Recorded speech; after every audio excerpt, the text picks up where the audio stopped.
நாட்களிலும் நாம் கர்த்தருக்கென்று வாழ வேண்டும் என்ற ஆசையோடு இருக்கும்போது, பிரியமா இருக்கும்போது அவர் நமக்கு முன் சென்று நம்முடைய பாதைகளில் எல்லாம் நடத்துவார்.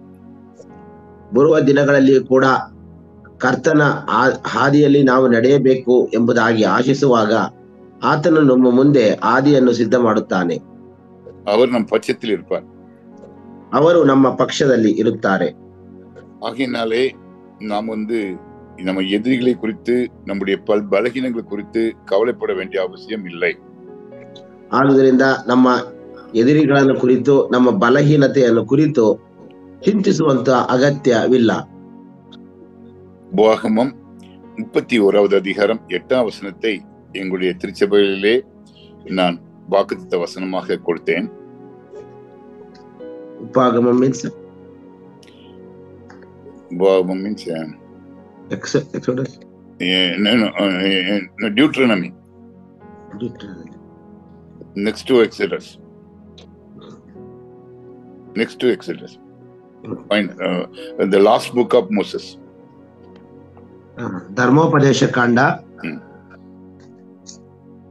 8ನೇ ಅಧ್ಯಾಯ chapter 31 verse 8. 31ನೇ ಅಧ್ಯಾಯ ಮತ್ತು 8ನೇ ವಚನವನ್ನ ನನ್ನ ದೇವಾಲಯದಲ್ಲಿ ನಾನು ಅವರಿಗೆ ವಾಗ್ದಾನ ವಚನವನ್ನಾಗಿ ಕೊಟ್ಟಿದ್ದೇನೆ. ಅದನ್ನು ಓದಿಕೊಳ್ಳೋಣ. ಯೆಹೋವನು ತಾನೇ ನಿನ್ನ ಮುಂದುಗಡೆ ಹೋಗುವನು, ಆತನೇ ನಿನ್ನ ಸಂಗಡ ಇರುವನು, ನಿನ್ನನ್ನು ಅಪಜಯಕ್ಕೆ ಪಡಿಸುವುದೇ ಇಲ್ಲ, ಕೈ ಬಿಡುವುದಿಲ್ಲ, ಅಂಜಬೇಡ, ಧೈರ್ಯದಿಂದಿರು ಎಂದು ಹೇಳಿದನು. இந்த வசனத்திலே மோசே யோசுவாவுக்கு ஒரு கடைசி காலத்திலே, அவருடைய கடைசி நாட்களிலே ஒரு அருமையான வாக்குத்தத்தத்தை கொடுக்கின்றார். ಮೋಶೆಗೆ ದೇವರು ಕಡೆಯ ಕಾಲದಲ್ಲಿ ಒಂದು ವಾಗ್ದಾನವನ್ನು ಕೊಡ್ತಾ ಇದ್ದಾರೆ. யோசுவாவுக்கு கொடுக்கின்றார். ಯೆಹೋಶುವನಿಗೆ ಈ ವಾಗ್ದಾನ ಕೊಡುತ್ತಿದ್ದಾರೆ. அதிலே 4 காரியங்களை நாம் பார்க்க முடியும். ಅಲ್ಲಿ 4 ಕಾರ್ಯಗಳನ್ನು ನಾವು ಕಾಣುತ್ತೇವೆ. கர்த்தர் உனக்கு முன்பாக போவார், கர்த்தர் உன்னோடு கூட இருப்பார், அவர் உன்னை விட்டு விலக மாட்டார், கைவிட மாட்டார், பயப்படாமல் அஞ்சாமல் இரு. ಅಲ್ಲಿ ಹೀಗೆ ಬರೆಯಲ್ಪಟ್ಟಿದೆ, ನೀನು ಧೈರ್ಯದಿಂದಿರೋ, ಯೆಹೋವನು ನಿನ್ನ ಮುಂದೆ ಹೋಗುತ್ತಾನೆ, ಆತನ ನನ್ನ ಸಂಗಡ ಇರುತ್ತಾನೆ, ಆತನ ನಿನ್ನ ಕೈ ಬಿಡೋದಿಲ್ಲ, ಅಪಜಯ ಪಡಿಸೋದಿಲ್ಲ, ಆತನನ್ನು ಅಂಜಬೇಡ, ನೀನು ಧೈರ್ಯದಿಂದಿರು. இதே வசனத்திற்கு புதிய ஏற்பாட்டில் அருமையான வசனம். இது 31:8, 31:8. அது 8:31. ரோமன் 8:31 படிங்க. 31:8 ಇದು ಹೊಸ ಒಡಂಬಡಿಕೆಯಲ್ಲಿ ನಾವು ನೋಡುವಾಗ 8:31 ರೋಮಾಪುರದವರಿಗೆ ಬರೆದ ಪತ್ರಿಕೆ 8:31 ಇದು ಬರೆಯಲ್ಪಟ್ಟಿದೆ. ಇದನ್ನು ಓದೋಣ. ಅದೇನಂದ್ರೆ, ಹಾಗಾದ್ರೆ ಈ ವಿಷಯದಲ್ಲಿ ನಾವು ಏನು ಹೇಳೋಣ? ದೇವರು ನಮ್ಮ ಕಡೆ ಇದ್ದರೆ ನಮ್ಮನ್ನು ಎದುರಿಸುವವರು ಯಾರು? ಸ್ವಂತ ಮಗನನ್ನು ಉಳಿಸಿಕೊಳ್ಳದೆ ಆತನನ್ನು ನಮ್ಮನಿಗೋಸ್ಕರ ಒಪ್ಪಿಸಿ ಬಿಟ್ಟನಲ್ಲ. இயேசு கிறிஸ்துவை நாம் ஏற்றுக்கொள்ளும் பொழுது அவருடைய தேவனுடைய சொந்த மகனை நாம் ஏற்றுக்கொள்கிறோம். அவரை ஏற்றுக்கொள்ளும் பொழுது நமக்கு விரோதமாய் நிற்பவன் யார்? யாரும் நிற்க முடியாது. ನಮಗೆ ವಿರೋಧವಾಗಿ ನಿಂತುವಂತವನು ಯಾರು ನಿಲ್ಲಲು ಆಗೋದಿಲ್ಲ. ಏನೆಂದರೆ ದೇವನ ನಮ್ಮ ಪಕ್ಷದಲ್ಲಿದ್ದಾನೆ. ಯಾಕೆಂದ್ರೆ ಯೇಸು ಸ್ವಾಮಿ ನಮ್ಮ ಪಕ್ಷದಲ್ಲಿದ್ದಾನೆ. பிரியமானவர்களே, இந்த கால வேளையிலே நாம் இந்த 2 வசனங்களை நம்முடைய வாழ்க்கையிலே சொந்தப்படுத்திக் கொள்வோம். வாக்குத்தத்தமாக பலருக்கு இதை கொடுப்போம், பலர் ஆசீர்வதிக்கப்படுவார்கள். ಇದನ್ನು ನಮ್ಮ ಸ್ವಂತ ವಿಷಯವಾಗಿ ಅಂಗೀಕರಿಸಿಕೊಳ್ಳೋಣ, ಅನೇಕರಿಗೆ ಇದನ್ನು ಕೊಡೋಣ. ದೇವರು ಸದಾಕಾಲ ಸಹಾಯ ಮಾಡ್ತಾರೆ. எத்தனை பேர் சென்னைக்கு போயிருக்கீங்க? நீங்க ಎಷ್ಟು ಜನರು ನೀವು ಚೆನ್ನೈಗೆ ಹೋಗಿದ್ದೀರಿ? ஆல்மோஸ்ட் எல்லாரும் போயிருப்பீங்கன்னு நினைக்கிறேன். ಎಲ್ಲರೂ ಕೂಡ ಹೋಗಿದ್ದೀರಿ ಅಂತ ನಾನು ನೆನೆಸ್ತೀನಿ. அங்க சென்னையில போயாச்சுன்னா நீங்க பார்க்க வேண்டிய ஒரு முக்கியமான இடம், ஏன்னா நான் போயாச்சுன்னா அடிக்கடி நான் போகிற இடம், என் குடும்பத்தை கூட்டிட்டு போற இடம், ஒரு டூரிஸ்ட் பிளேஸ் ஒன்று இருக்குது. ನಾನು ಅಲ್ಲಿಗೆ ಹೋಗುವಾಗ ಅಥವಾ ನೀವು ಹೋಗುವಾಗ ಅಲ್ಲಿ ನೋಡುವಂತ ಒಂದು ಸ್ಥಳ ಇದೆ. ನಾನು ನನ್ನ ಕುಟುಂಬವನ್ನು ಆಗಾಗ ಕರೆದುಕೊಂಡು ಹೋಗುವಂತ ಒಂದು ಸ್ಥಳ ಇದೆ. நவனித்து போயிருக்கீங்களா? ಹೋಗಿದ್ದೀನಿ ಸರ್. எங்க? ಚೆನ್ನೈ. சென்னையில எங்க? ಗೊತ್ತಿಲ್ಲ. ಇಲ್ಲ ಸರ್, ಚೆನ್ನೈಲಿ ಎಲ್ಲೂ ಹೋಗಿಲ್ಲ ಸರ್. ಬೀಚ್ ಯಾವ್ದೋ ಒಂದು. சென்னையில செயின்ட் தாமஸ் மவுண்ட் போயிருப்பீங்க கண்டிப்பா. ಇಲ್ಲ ಸರ್, ಹೋಗಿಲ್ಲ. Near Thomas mount.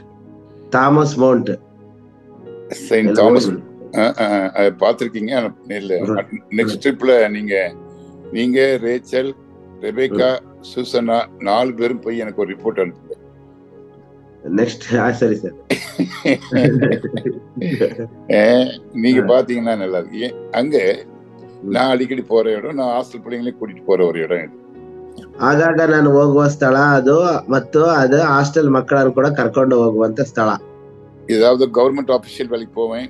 அங்க யூஸ்வலா சார் நான் 4 கண்டிக்கு பர்றேன் அப்படின்னு சொல்லுவாங்க. அப்போ 4 கண்ட வரைக்கும் எங்க செலவு பண்ற டைம் செலவு பண்ண உடனே டக்குன்னு நான் ஒரு ஆட்டோ எடுத்து நேர போய் அங்க இருந்துட்டு ಕ್ಲೀನಾ வருவேன்.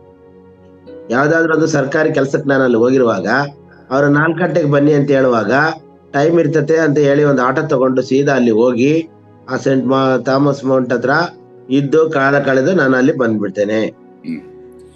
ஒரு பியூட்டி என்னன்னா, ஒரு சின்ன மலை ஹில்லு, இந்த ஹில் உச்சில ஒரு கேத்தலிக் சர்ச் இருக்கும்.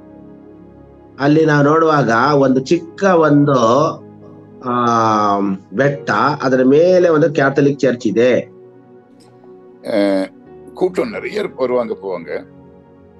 ಇವತ್ತು ಕೂಟ ಬರ್ತದೆ ಹೋಗುತ್ತೆ ತುಂಬಾ ಜನ. அங்க ஒரு இந்த சர்ச் உள்ள போனீங்கன்னா அங்க ஒரு சின்ன ஒரு ஆர்ட்டின் ஷேப்ல ஒரு கல் இருக்கும். ಅಲ್ಲಿ ಹೋದ್ರೆ ಒಂದು ಚಿಕ್ಕ ಹಾರ್ಟಿನ ರೀತಿಯಲ್ಲಿ ಒಂದು ಕಲ್ಲಿದೆ. அந்த கல்லுல ஒரு சிலுவை படம் போட்டிருக்கும். ಆ ಕಲ್ಲಿನಲ್ಲಿ ಒಂದು ಶಿಲುಬೆಯ ಚಿತ್ರ ಬರೆಯಲ್ಪಟ್ಟಿದೆ. நிறைய பேர் என்ன நம்புறாங்கன்னா, நான் நம்பல, நிறைய பேர் என்ன நம்புறாங்கன்னா, அதுல இருந்து ரத்தம் வடிஞ்சிருக்குது, ஏசப்பா ரத்தம் அதுல வடிஞ்சிச்சு, நாங்க பார்த்தோம்னு சொல்லுவாங்க. ಅನೇಕರು ಏನ್ ಹೇಳ್ತಾರೆ ಅಂದ್ರೆ ಯೇಸು ಸ್ವಾಮಿಯ ರಕ್ತ ಬೀಳ್ತಾ ಇರ್ತದೆ, ನಾವು ನೋಡಿದೀವಿ ಅಂತ ಹೇಳ್ತಾರೆ. ಅಲ್ಲಿ ನಾನೇನ್ ನೋಡಿಲ್ಲ. அந்த கல்லு கீழே ஒரு வாசகம் போட்டிருக்கோம், ஒரு ஸ்கிரிப்ட் போட்டிருக்கோம். ಕಲ್ಲಿನ ಕೆಳಗೆ ಒಂದು ವಚನ ಬರ್ದಿದೆ. இந்த கல்லு லூக்கா, இயேசு சீசராகிய லூக்கா செதுக்கிய கல்லு. இத செயின்ட் தாமஸ் இயேசுவின் சீசர் தூக்கிட்டு இங்க கொண்டு வச்சாரு அப்படின்னு போட்டிருக்கோம். ಇದು ಪೇತ್ರ ಲೂಕನ ಒಂದು ಕಲ್ಲಿದು. ಲೂಕ ಮಾಡಿದ್ದು, ಆ ಲೂಕನ ಕೊಲೆ ಮಾಡಿದ್ದು ಸರ್. ಕಟ್ பண்ணி அதுல சிலுவை படம் போட்டது. ಮತ್ತೆ ಅಲ್ಲಿ ಲೋಕ ಹೊಡೆದಿದ್ದು. ಮತ್ತೆ ಅದನ್ನ ತೋಮನ ಶಿಷ್ಯರು ಅದನ್ನ ತೆಗೆದುಕೊಂಡು ಬಂದು ಈ ಸ್ಥಳದಲ್ಲಿ ಇಟ್ಟಿದ್ದಾರೆ ಅಂತ. அதுல பிளட் வரும்னு சொல்லி நம்புறாங்க. ಅದ್ರಲ್ಲಿ ರಕ್ತ ಬರುತ್ತೆ ಅಂತ ಹೇಳ್ತಾರೆ, ನಂಬ್ತಾರೆ. நான் நம்பல, ನಾನ್ ನಂಬೋದಿಲ್ಲ. ஆனா ஒண்ணு நான் நம்புறேன். ಆದ್ರೆ ಒಂದು ವಿಷಯ ನಾನು ನಂಬ್ತೀನಿ. அந்த ஸ்பாட்ல தான் தாமஸ் கடைசியா முழங்கால் இருந்து ஜெபம் பண்ணிட்டு இருக்காரு. அவர் ஜெபம் பண்ணிட்டு இருக்கும்போது ஒரு பிராமணன் பின்னாடி அவர் கத்திய வச்சு அவர் முதுகுல குத்திடுறான். ஈட்டியை வச்சு குத்தி அந்த ಬಾಡಿ ಈಟಿ ವೈತೊಲಿ வெளியே வந்துருது.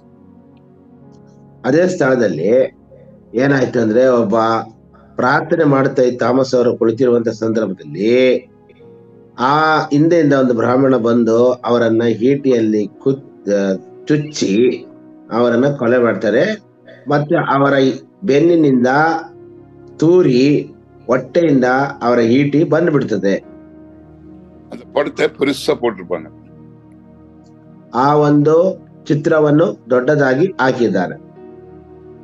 கேத்தலிக்ஸ் அந்த இடத்த ஒரு தெய்வீக ஸ்தலமாக, ஆன்மீக ஸ்தலமாக அதை பார்க்கிறார்கள். ಕ್ಯಾಥಲಿಕ್ನವರು ಅದನ್ನು ಒಂದು ದೈವಿಕ ಸ್ಥಳವಾಗಿ, ಆತ್ಮೀಯ ಸ್ಥಳವಾಗಿ ಅದನ್ನು ನೋಡುತ್ತಾರೆ. தமிழ் மக்களும் அங்கு சென்னையிலே தோமா ஊழியம் செஞ்ச இடங்களை பார்ப்பாங்க. அங்க அவரும் திருவள்ளுவரும், the poet, great poet in Tamil Nadu, அவங்க 2 பேரும் ಫ್ರೆಂಡ್ஸா இருந்து ஊழியங்களை செஞ்சதாக சரித்திரம் சொல்கிறது. ಅದು ಮಾತ್ರವಲ್ಲದೆ ತಮಿಳಿಗರು ಇದನ್ನೆಲ್ಲ ಹೋಗಿ ಚೆನ್ನಾಗಿ ನೋಡ್ತಾರೆ ಅದನ್ನೆಲ್ಲ. ಮತ್ತು ಅವರು ತಿರುವಳ್ಳೂರ್ ಅಂತಂದ್ರೆ ಒಬ್ಬ ದೊಡ್ಡ ಆ ಕವಿ ಮತ್ತು ತಮಿಳುನಾಡಿನಲ್ಲಿ ಅವರು ದೊಡ್ಡ ಕವಿ, ಅವರು ಮತ್ತು ತೋಮ ಇಬ್ರು ಸೇರಿ ಜೊತೆಯಾಗಿ ಸೇವೆ ಮಾಡಿದ್ದನ್ನ ನಾವು ಚರಿತ್ರೆಯಲ್ಲಿ ಕಾಣ್ತೇವೆ. இயேசு கிறிஸ்து இறந்து உயிரோடு எழும்பிய உடனே 12 சீசர்களும் 12 திசைக்கு போனார்கள். அதிலே தோமா இங்கு வந்து சேர்ந்தார்.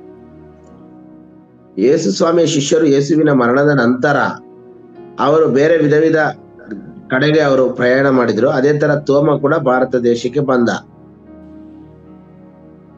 அது மட்டுமல்ல, என் பிள்ளைங்களுக்கு நான் அடிக்கடி அந்த சர்ச் உள்ள ஒரு 12 போட்டோ இருக்குங்க. அந்த 12 போட்டோவிலையும் ஒவ்வொரு போட்டோவிலையும் எப்படி இயேசு கிறிஸ்துவினுடைய 11 சீசர்கள் அவங்கள எப்படி கொலை பண்ணாங்க, எப்படி ரத்த சாட்சியாக மரித்தாங்கிற பெரிய பெரிய போட்டோ உள்ள வச்சிருப்பாங்க. ಅದು ಮಾತ್ರವಲ್ಲದೆ ಅಲ್ಲಿ ನಾನು ತೋರಿಸುವಂತದ್ದು ನನ್ನ ಮಕ್ಕಳಿಗೆ ಏನಂತಂದ್ರೆ, ಅಲ್ಲಿ ಯಾವ ರೀತಿಯಲ್ಲಿ 12 ಶಿಷ್ಯರುಗಳು ಸತ್ತರು ಅಂತಕ್ಕಂಥ 12 ಫೋಟೋ ಇರ್ತದೆ, ಅದನ್ನ ಕೂಡ ಅಲ್ಲಿ ನಾವು ತೋರಿಸ್ತೇವೆ. நமக்கு தெரிந்தபடி இயேசு கிறிஸ்துவின் 12 சீசர்கள் இயேசு கிறிஸ்து உண்டு. அதில் யூதாஸ் காரியத்து வெளியே போய்விட்டார். 11 சீசர்கள். யூதாஸ் காரியத்துக்கு பதிலாக மத்தியாஸ் என்று ஒரு சீசரை செலக்ட் பண்ணிட்டாங்க. 12 சீசர்கள். இந்த 12 பேர்ல 11 பேரு இரத்த சாட்சியாக மரித்தாங்க. யோவானும் மரிக்க வேண்டியதுதான். அவரையும் தூக்கி ஒரு நல்ல எண்ணெய் கொதிக்கிற எண்ணெயில போட்டாங்க. ஆனா அவர் தப்பிச்சுட்டு கடைசியாக ஒரு தீவுல அவர் தனிமைப்படுத்தப்பட்டார். ಅವರು ಕೊನೆಯದಾಗಿ ನೋಡುವಾಗ ಈ 12 ಜನ ಶಿಷ್ಯರುಗಳಲ್ಲಿ ಒಬ್ಬನು ಊರ್ಲಾಕೊಂಡ, ಯೂದ ಇಸ್ಕರಿಯೋತ. ಅದು ಬಿಟ್ರೆ 11, ಅವ್ರ ಬದಲಾಗಿ ಮತ್ತಿಯ ಬಂದ. ಮತ್ತೆ 11 ಜನ ಶಿಷ್ಯರು ಕೂಡ ವಿವಿಧ ರೀತಿಯಲ್ಲಿ ಮರಣ ಹೊಂದಿದ್ರು.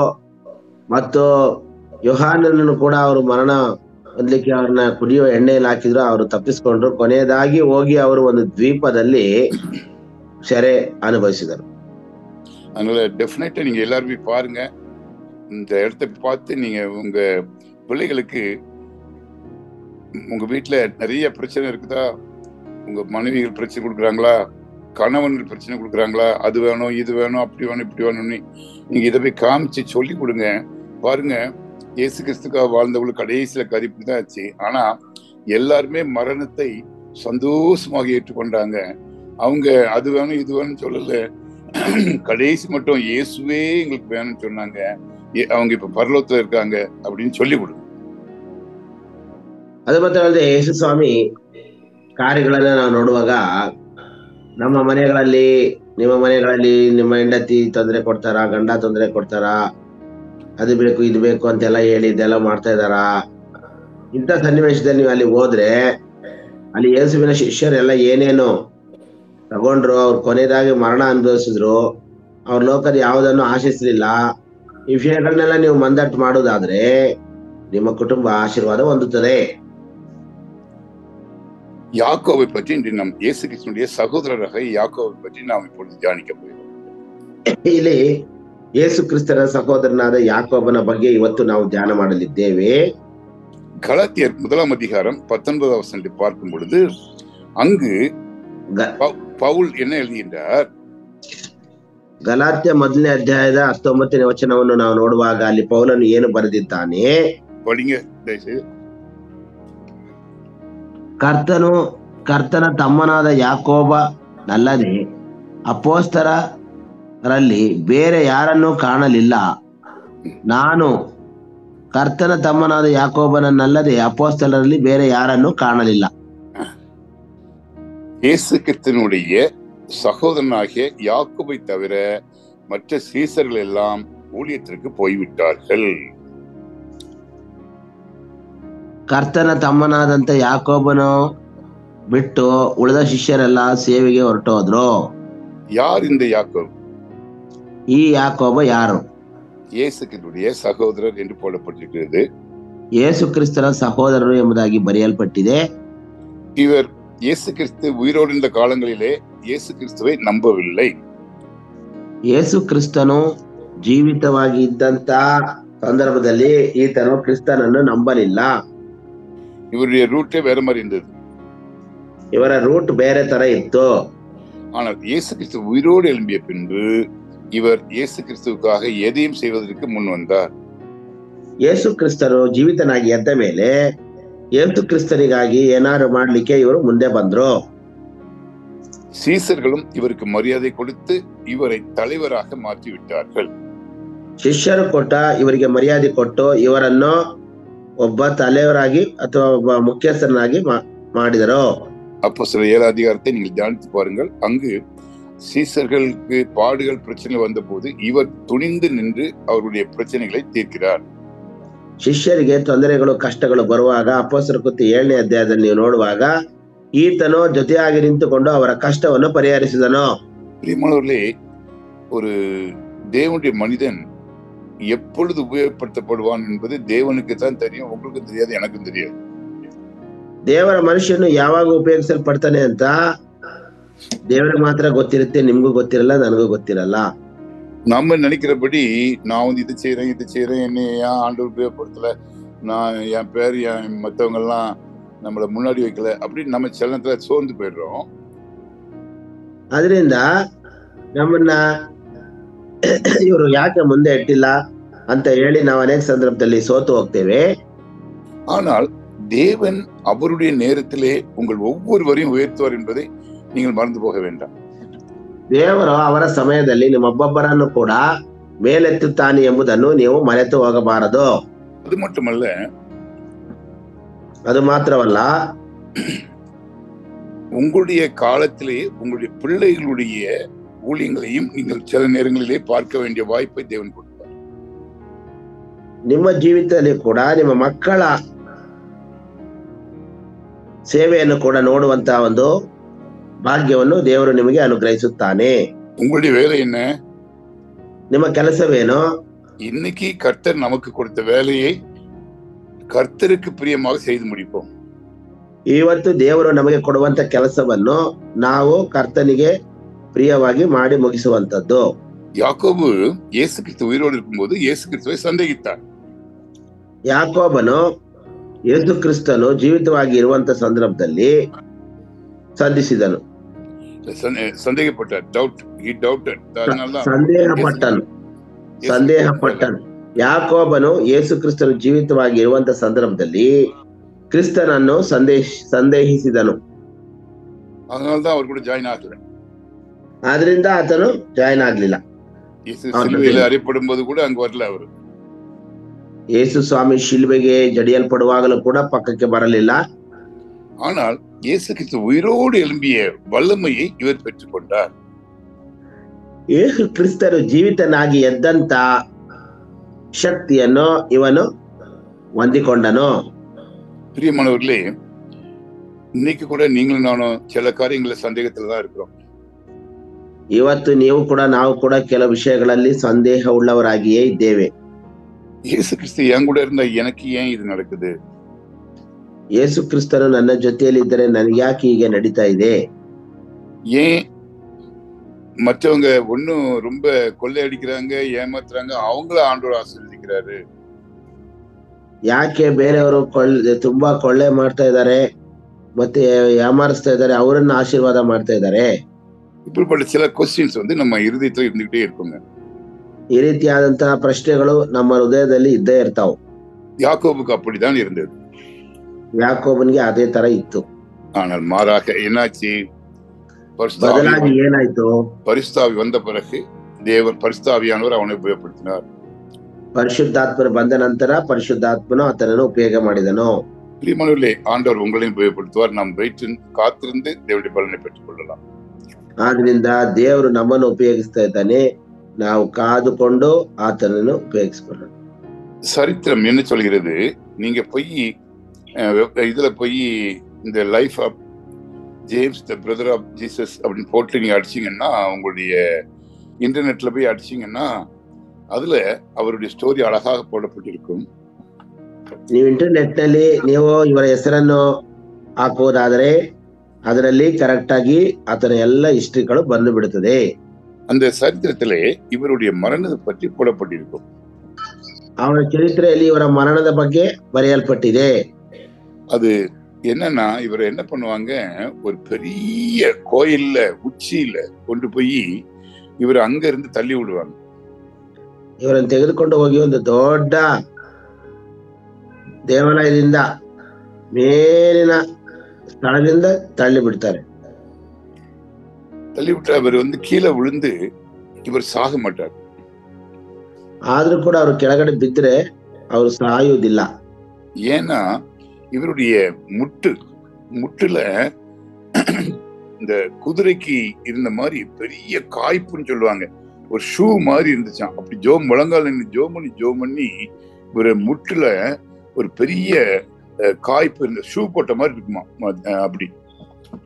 ಇವರ ಯಾಕಂದ್ರೆ ಇವರು ಪ್ರಾರ್ಥನೆ ಮಾಡಿ ಮಾಡಿ ಮೊಣಕಾಲು ಉರಿ ಇವರ ಮೊಣಕಾಲಿನಲ್ಲಿ ಒಂದು ರೀತಿಯ ಗಡುಸುತನ ಉಂಟಾಗಿ ಕುದುರೆಗೆ ಹಾಕಿದಂತ ರೀತಿಯ ಒಂದು ಗಡುಸುತನ, ಒಂದು ರಫ್ ತರ ಆಗಿತ್ತಂತೆ. அதுல போய் விழுந்த உடனே அவருக்கு சாவு வரவில்லை. ಆದ್ರಿಂದ ಅದು ಅವರಿಗೆ ಆ ಒಂದು ರೀತಿಯಲ್ಲಿ ಅವರು ಬಿದ್ದದ್ರಿಂದ ಅವ್ರಿಗೆ ಸಾವು ಬರಲಿಲ್ಲ. ஆனாலும் அவரை அடித்து கொண்டு போட்டார்கள். ಆದ್ರೂ ಕೂಡ ಅವರನ್ನು ಒಡೆದು ಕೊಂದು ಹಾಕಿದರು. பிரியமானவர்களே, இவர் நம்பாத ஒரு மனுஷன் இயேசு கிறிஸ்துக்காக உயிரை ஏன் கொடுக்க வேண்டும்? ನಂಬದ ಒಬ್ಬ ಮನುಷ್ಯ ಯೇಸು ಕ್ರಿಸ್ತನಿಗೆ ಯಾಕೆ ಆತನಿಗಾಗಿ ಸಾವನ್ನು ಅನುಭವಿಸಿದನು? சில காரியங்களை அவர் அனுபவித்தார். ಕೆಲವು ಕಾರ್ಯಗಳನ್ನು ಅವರು ಅನುಭವಿಸಿದರು. அதை அழகாக யாக்கோபு என்ற நிருபத்திலே அவர் யாக்கோபு என்ற புத்தகத்திலே அவர் எழுதியிருக்கின்றார். ಅದನ್ನು ಯಾಕೋಬನ ಪುಸ್ತಕದಲ್ಲಿ ಅದನ್ನು ಬರೆದಿದ್ದಾನೆ. அது அவர் எழுதின புஸ்தகம். ಅದು ಅವರೇ ಬರೆದಿರುವ ಪುಸ್ತಕ. 5 அதிகாரம் தான் இருக்கும். 5 ಅಧ್ಯಾಯ ಇದೆ. ಅರ್ಥವುಳ್ಳ அதிகாரமாக இருக்கும். ಅರ್ಥವುಳ್ಳ ಅಧ್ಯಾಯವಾಗಿ ಇದೆ. அது எனக்கு சில வசனங்கள் ரொம்ப ரொம்ப பிடிக்கும். ಅದರಲ್ಲಿ ಕೆಲ ವಚನಗಳು ಬಹಳಷ್ಟು ನನಗೆ ಇಷ್ಟವಾಗುತ್ತದೆ. முதல்ல அவர் சோதனை பற்றி எழுதுவார். முதல் அதிகாரத்தில் சோதனை பற்றி எழுதுவார். ಮೊದಲನೇ ಅಧ್ಯಾಯದಲ್ಲಿ ಶೋಧನೆ ಬಗ್ಗೆ ಬರೀತಾರೆ. சோதனை நமக்கு வரும்போது நம்ம சந்தோஷமா ஏற்றுக்கொள்ளும் போது தேவன் நமக்கு ஜீவ கிரீடத்தை கொடுப்பார் என்று ஒரு ಅರ್ಮ್ಯಾನ ಶೋಧನೆ ನಮಗೆ ಬರುವಾಗ ಸಂತೋಷವಾಗಿ ತೆಗೆದುಕೊಳ್ಳುವಾಗ ಜೀವ ಕಿರೀಟವನ್ನು ದೇವರು ನಮಗೆ ಕೊಡ್ತಾರ ಅಂತ ಬರೆಯಲ್ಪಟ್ಟಿದೆ. அதே 1 அதிகாரத்தை கடைசி வசனத்தை படிக்கும் போது திக்கற்ற பிள்ளைகளுக்கும் உதவிகளுக்கும் செய்யற உதவிதான் உண்மையான உதவி, அது தேவன் பிரியமானது, சுத்தமான பக்தி, அதாவது பியூர் கோல்டு, பியூர் மில்க் அப்படின்னு சொல்ற மாதிரி சுத்தமான பக்தி. என்னன்னா அவருடைய அர்த்தம் என்னன்னா நம் திக்கற்றவர்களுக்கும் விதவைகளுக்கும் உதவி செய்யறது. ದಿಕ್ಕಿಲ್ಲದವರಿಗೆ ವಿಧೇಯವರಿಗೆ ನಾವು ಮಾಡುವ ಸಹಾಯವೇ ದೊಡ್ಡ ಸಹಾಯ ಅಂತ ಹೇಳಿ, ಮತ್ತು ಅದು ಪ್ಯೂರ್ ಗೋಲ್ಡ್ ಅಂತ ಹೇಳಿ, ಅದೇ ನಿಜವಾದದ್ದು ಅಂತ ಹೇಳಿ ಅವರು ಅಲ್ಲಿ ಹೇಳ್ತಾರೆ. முதலாம் அதிகாரம் கடைசி வசனத்தில் ಕೊಡப்பட்டிರುತ್ತದೆ. ಮೊದಲನೇ ಅಧ್ಯಾಯದ ಕಡೆಯ ವಚನದಲ್ಲಿ ಕೂಡ ನೋಡುವಾಗ கல்வாரி செப்பல் ஊழியத்துல நீங்களும் நானும் நிறைய விதவைகளுக்கு உதவி செய்யறோம், நிறைய திக்கற்ற பிள்ளைகளுக்கு உதவி செய்யறோம். இது சுத்தமான பக்தி என்று வேதம் தெளிவாக சொல்கிறது. Pure religion. ಇಲ್ಲಿ ನಾವು ಅನೇಕ ದಿಕ್ಕಿಲ್ಲದ ಮಕ್ಕಳಿಗೂ ಮತ್ತು ವಿಧೇಯವರಿಗೂ ನಮ್ಮ ಕಲ್ವಾರಿ ಚಾಪಲ್ ನಲ್ಲಿ ಮಾಡುವಂತ ಸೇವೆಯಾಗಿದೆ. ಇದು ಉತ್ತಮವಾದಂತಹ ಒಂದು ಭಕ್ತಿ, ನಿಜವಾದ ಭಕ್ತಿ ಅಂತ ಬರೆಯಲ್ಪಟ್ಟಿದೆ. ಯಾಕೋಬ எழுதுகின்றார். ಯಾಕೋಬ ಬರೆದಿದ್ದಾನೆ. தொடர்ந்து நீங்க 2வது அத்தியாயத்தை பார்த்தீங்கன்னா, ನೀವು ಮತ್ತೆ ಕೂಡ ನೀವು 2ನೇ ಅಧ್ಯಾಯ ನೋಡುವಾಗ அந்த 2வது அத்தியாயத்துல நீங்க அன்பு கூறுறது பற்றி எழுதுறாரு. 8வது வசனத்துல அன்பு, நீங்க பிறனிடத்துல அன்பு கூறினால எல்லா கற்பனைகளையும் நீங்க கை கொள்றீங்கன்னு எழுதுறாரு. ನೀವು 2ನೇ ಅಧ್ಯಾಯದಲ್ಲಿ ನೋಡುವಾಗ ನೀವು ಬೇರೆಯವರಿಗೆ ಸಹಾಯ ಮಾಡುವಾಗ ಎಲ್ಲಾ ಕಟ್ಟಳೆಗಳನ್ನು ಕೂಡ ನೀವು ಕೈಗೊಳ್ತೀರಿ ಅಂತ ಬರೆಯಲ್ಪಟ್ಟಿದೆ. 8வது வசனம், உன்னிடத்தில் நீ அன்பு போல பிறருக்கு அன்பு கூறுவாயாக என்ற வேத வாக்கியம் சொல்கிற ராஜரிக பிரமாணம் என்று சொல்கிறது. ಯಾಕೋಬ್ ಸರ್, ಯಾಕೋಬು 2வது அதிகாரம் 8வது வசனம். ಯಾಕೋಬನು ಬರೆದ ಪತ್ರಿಕೆ 2ನೇ ಅಧ್ಯಾಯದ 8ನೇ ವಚನವನ್ನು ನಾವು ನೋಡುವಾಗ ಅಲ್ಲಿ ಏನು ಬರೆಯಲ್ಪಟ್ಟಿದೆ ಅಂತಂದ್ರೆ 9ನೇ ವಚನದಲ್ಲಿದೆ, ಈನ ಸ್ಥಿತಿಯಲ್ಲಿರುವ ಸಹೋದರನನ್ನು ತಾನು ಉತ್ತಮ ಸ್ಥಿತಿಗೆ ಬಂದೇನೆಂದು ಉಲ್ಲಾಸ ಪಡಲಿ. இல்ல அது 8வது வசனத்துல இந்த ராஜரிக பிரமாணம் 10 கற்பனைகளிலே டாப் 1 அப்படி போட்டு 8வது வசனம். ಯಾಕೋಬ 1:8 ரெண்டு ಆ ಮನುಷ್ಯನು ரெண்டு ತಾನು ಕರ್ತನಿಂದ ಏನಾದರೂ ಹೊಂದಿದೆ ಎಂದು ಭಾವಿಸಲಿ. இல்ல ரெண்டு ಅವನಿಗೆ 2:8 ಅಲ್ಲಿ ಏನ್ ಬರೆಯಲ್ಪಟ್ಟಿದೆ ಅಂದ್ರೆ, ಆದರೂ ಶಾಸ್ತ್ರಕ್ಕೆ ಸರಿಯಾಗಿ ನಿನ್ನ ನೆರೆಯವನನ್ನು ನಿನ್ನಂತೆ ಪ್ರೀತಿಸಬೇಕೆಂಬ ರಾಜಾಜ್ಞೆಯನ್ನು ನೀವು ನೆರವೇರಿಸುತ್ತಿದ್ದರೆ ನೀನು ಒಳ್ಳೆಯದನ್ನು ಮಾಡುವವನು, ಅದನ್ನು ಬಿಟ್ಟು ಪಕ್ಷಪಾತವನ್ನು ತೋರುವಾಗ ನೀವು ಪಕ್ಷಪಾಪ ಮಾಡ ಅಂತ ಇದೆ ಸರ್. அதான் அன்பு கூட தான் உலகத்தில் பெருசுன்னு போட்டு இல்லையா? பிரீத்தி தான் ராஜரிக பிரமாணம். ಯಾಕೋಬ 2:8. சரி, 3வது அத்தியாயத்தை பாத்தீங்கன்னா அது எனக்கு ரொம்ப ரொம்ப பிடிச்ச வசனம், அதோட முடிச்சுக்கிறேன். 3ನೇ ಅಧ್ಯಾಯವನ್ನು ನೋಡುವಾಗ ಅದು ನನಗೆ ಬಹಳ ಇಷ್ಟವಾದಂತದ್ದು, ಅದರಲ್ಲಿ ಜೊತೆಗೆ ನಾನು ಮುಗಿಸಿಬಿಡ್ತೇನೆ. 8வது வசனம் மறுபடியும் 8வது வசனம் படிங்க. தேவனிடத்தில் சேருங்கள், அவர் உங்களிடத்தில் சேர்வார். 8ನೇ ವಚನ ಸರ್. ಇಲ್ಲಿಲ್ಲ ಸರ್ ಅದು. I am sorry, 48. 4:8 ನಾವು ನೋಡುವಾಗ ದೇವರ ಸಮೀಪಕ್ಕೆ ಬನ್ನಿರಿ, ಆಗ ಆತನು ನಿಮ್ಮ ಸಮೀಪಕ್ಕೆ ಬರುವನು. நம்ம இந்த கால வேலையில நீங்க எல்லாரும் ஆண்டவர் சமூகத்துல வந்திருக்கீங்க, அவர் உங்க சமூகத்துல வருவார். ಈ ಬೆಳಿಗ್ಗೆ ವೇಳೆ ಎಲ್ಲರೂ ದೇವರ ಸಮೂಹಕ್ಕೆ ಬರ್ರಿ, ಆತ ನಿಮ್ಮ ಸಮೂಹಕ್ಕೆ ಬರುತ್ತಾನೆ. எனக்கு ரொம்ப சந்தோஷம், என்ன 43 பேர் கேட்டுக்கிறீங்க. ಉಂಗ 43 ಬಹಳ ಸಂತೋಷವೇನೆಂದ್ರೆ 43 ಜನ ಈಗ ಕೇಳ್ತಾ ಇದ್ದೀರಿ. இந்த 43 பேரையும் கர்த்தர் பேர் பேராக இந்த வருடத்திலே ஆசீர்வதிப்பாராக. ಈ ವರ್ಷದಲ್ಲಿ 43 ಜನರನ್ನು ಹೆಸರಾಗಿ ದೇವರ ಆಶೀರ್ವಾದ ಮಾಡಲಿ. நம்ம ஒரே ஒரு வாக்குத்தத்தம், தேவனிடத்தில் நம்ம சேர்வோம், அவர் நம்மிடத்தில் சேர்வார். ಒಂದೇ ಒಂದು ವಾಗ್ದಾನ, ದೇವರ ಹತ್ರ ಸೇರೋಣ, ದೇವರ ಹತ್ರ ಅವರು ನಮ್ಮ ಹತ್ರ ಆಶೀರ್ವಾದ ಮಾಡ್ತಾರೆ. நாம் ஜெபிக்கலாம், ಪ್ರಾರ್ಥಿಸೋಣ. அன்புள்ள ஆண்டவரே, இந்த கால வேளையிலே நாங்கள் சேர்ந்து வரத்தக்கதாக கொடுத்த இந்த கிருபையின் வேலைக்காக ஸ்தோத்திரம். தொடர்ந்து ஆண்டவரே ஒவ்வொரு நாளும் அதிகாலையிலேயே உம்மை தேடி ஓடி நாடி வரத்தக்க சந்ததியாக ஒவ்வொருவரையும் மாற்றும் ஆண்டவரே. ஒரு யாக்கோபை போல இரத்த சாட்சியாக மடிப்பது கூட நாங்கள் தயாராக இருக்க ஆண்டவரே, நாமத்தின் மகிமையாக ஜெபிக்கிறதிலே வல்லவனாக இருக்க திருவிழாம் ஆண்டவரே. நம்மளுடைய ஆசீர்வாதியும் சந்தோஷ ஆசீர்வாதியும் உக்கேரி பால்ராஜ் ஆசீர்வாதியும் அன்று இந்த ஊழியத்திலே முன்னாடி நிறுத்தும் பிள்ளைகள் ஒவ்வொருவரையும் ஆசீர்வாதம் மயப்படும். இயேசு கிறிஸ்து மூலம் கைக்கு தகப்பனே, ஆமென்.